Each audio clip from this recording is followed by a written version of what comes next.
One of my all-time favorite superheroes is Batman.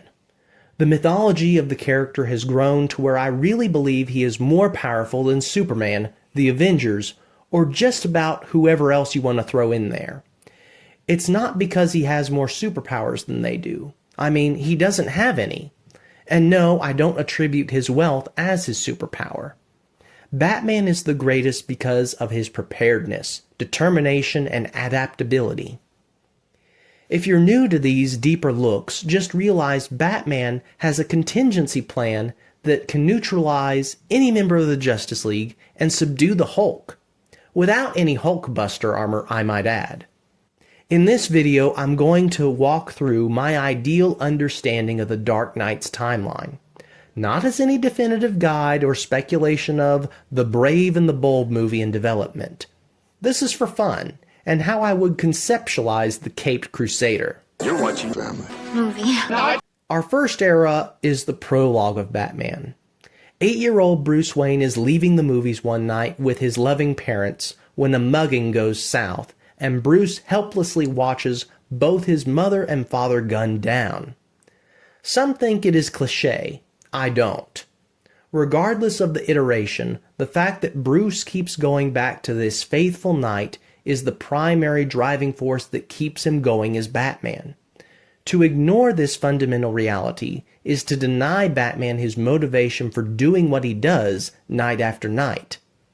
Oh, and if you're curious, presuming Bruce becomes Batman in his early 20s, that would place him being born around 2003, which means it's entirely feasible for a modern Batman movie to depict the Waynes walking out from seeing the first Avengers movie when he's about 8.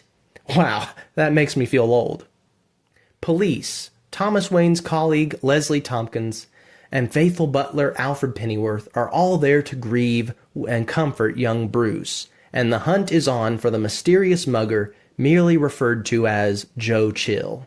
Batman! Not long after that faithful night, Bruce makes a vow to God to spend the rest of his life warring on criminals, with the hopes of what happened to his parents would never happen to another as far as he could help it.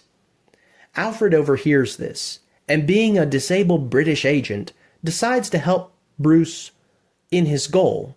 He spends time at the Gotham Police Department, learning some detective skills from one of the good cops.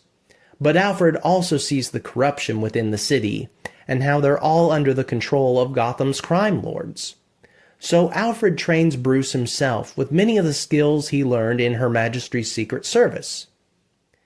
Yeah, I think a former James Bond actor would fill the shoes of this iconic butler. They do the character's hidden abilities justice. But as Bruce grows and learns how deep the corruption is, he rushes through his regular education and ventures out to learn a wide swath of skills from the best in the world, as anonymously as possible, until he finally returns to Gotham about 23 years old. No way. Yes way! This brings us out of the prologue and into the second era, where Batman truly begins. Bruce Wayne returns to Wayne Manor and constructs a secret lair beneath the mansion, modeled after his childhood hero, the Grey Ghost. He gets word of a drug deal going on that night, so he puts on his body armor and heads out into the night to confront the gangsters. But they aren't afraid of him. He subdues them, but only by the skin of his teeth.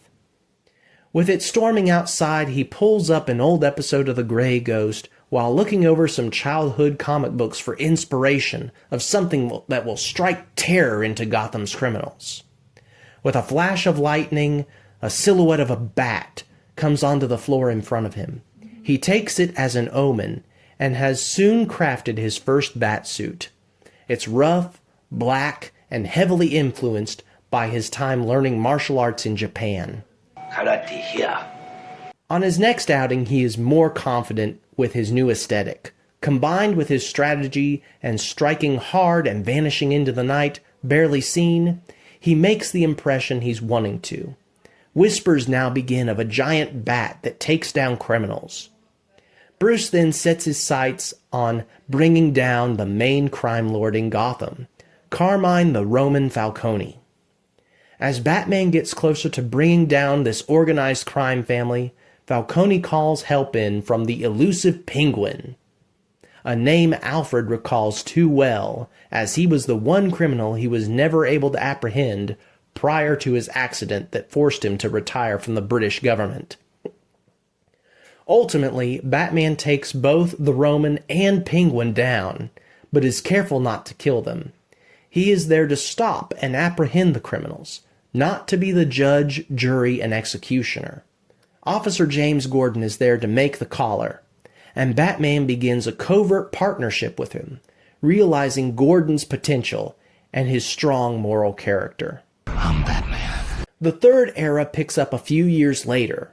The Stromwell crime family has picked up a majority of Falcone's territory, making them Batman's next target. Gordon is advancing in the police force and is now a detective. Batman comes across a cult attempting to sacrifice a young boy, but once he stops them, the boy seems more terrified of him.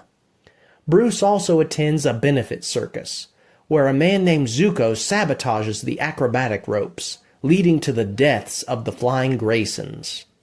As Bruce brings their surviving teenage son, Dick, home to the Wayne Manor, a new foe appears on the streets of Gotham, known only as the Joker. As Batman investigates this, he begins implementing his plot to bring down Arnold Stromwell, and Dick learns his foster father is Batman. Joining his side as Robin, the dynamic duo uncovers that Zuko works for Stromwell, and they cleverly bring down that crime family before having to confront the Joker, who falls to his supposed doom. However, when Detective Gordon reports no body was found, they presume the Clown Prince of Crime will return. Dick Grayson goes off to college with the rise of the Dark Knight's fourth era.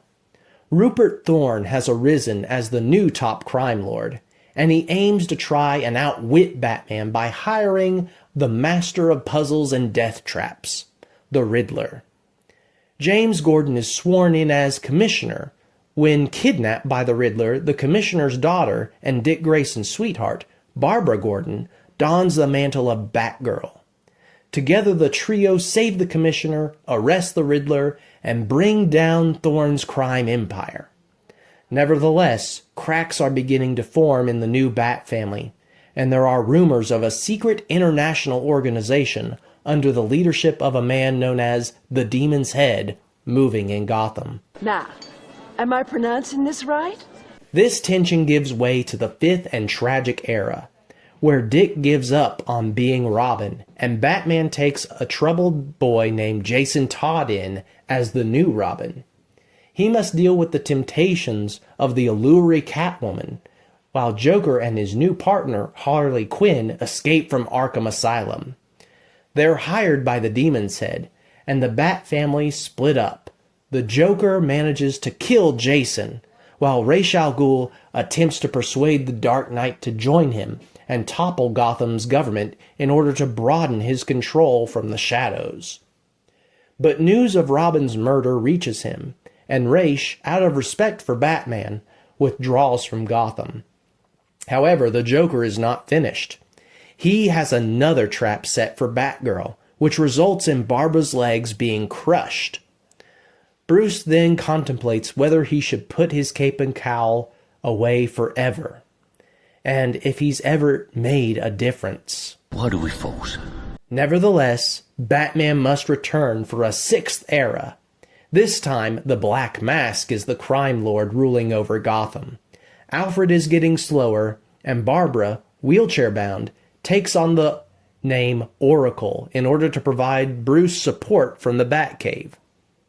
Batman also takes in the orphaned Tim Drake as they work to dismantle Black Mask's organization, and another player known as the Red Hood tries to take over part of his territory. Ra's al Ghul reappears, and if that wasn't enough, the super soldier hitman known as Bane tries to break the Bat. As things begin to look bleak, Batman and Tim Drake as Robin get help from a mysterious figure known as Nightwing. And when they're finally able to bring down Black Mask, capture Jason Todd the Red Hood, defeat Bane, and keep Ra's away from Gotham. Sadly, that decisive victory for Gotham's protectors wasn't meant to last as we enter into the 7th era. Dick Grayson, Nightwing, decides to leave Gotham for Bloodhaven. Alfred passes away. Jason Todd dies again. Barbara undergoes experimental surgery to regain the use of her legs and leaves the Batcave to pursue a career with Gotham Police. A mysterious incident leads Bruce to forbid Tim Drake from ever returning as Robin, and in his psychological condition, he grows bitter and confused. Another complication arises for Batman with a supposed son from the daughter of Ra's al Ghul. He attempts to raise him to oppose his grandfather, but ultimately it results in the boy's demise. Bruce also is feeling the effects of crime fighting in an aging body. He tries to stop a kidnapping plot, but has to pull a gun as he deals with a stroke while attempting a fight. After that, he hangs up his batsuit for good and becomes an old, brooding recluse. I'm retiring. Finally, this leads us to the 8th era of the Dark Knight's timeline. Bruce's company is taken over by a rival businessman. Barbara is the police commissioner. Dick is the mayor of Bloodhaven, and Tim is a quiet engineer. Organized crime hasn't been a major issue in Gotham for decades, but that's starting to change with the rise of the Joker Gang. Terry McGinnis arrives on the scene as a hot-headed teenager. After mouthing off to some Joker thugs, he's chased to the Wayne estate, where old Bruce helps Terry fight them off. However, Bruce becomes too weak to make it back inside by himself, and as Terry helps the old man, he discovers the secret, the Batcave, and takes the high-tech Batsuit out for a joyride. McGinnis soon discovers that he likes fighting crime. Secrets in Bruce's company are exposed, dark pasts are uncovered, and the mystery of what happened to the original Joker and who is leading the Joker Gang are revealed as the mantle of the Batman is passed on to the next generation. So what do you think? I know there is plenty of lore and adventures that I left out. We don't even get a look into the Justice League, or many of the iconic rogues, or Bruce's many failed romances.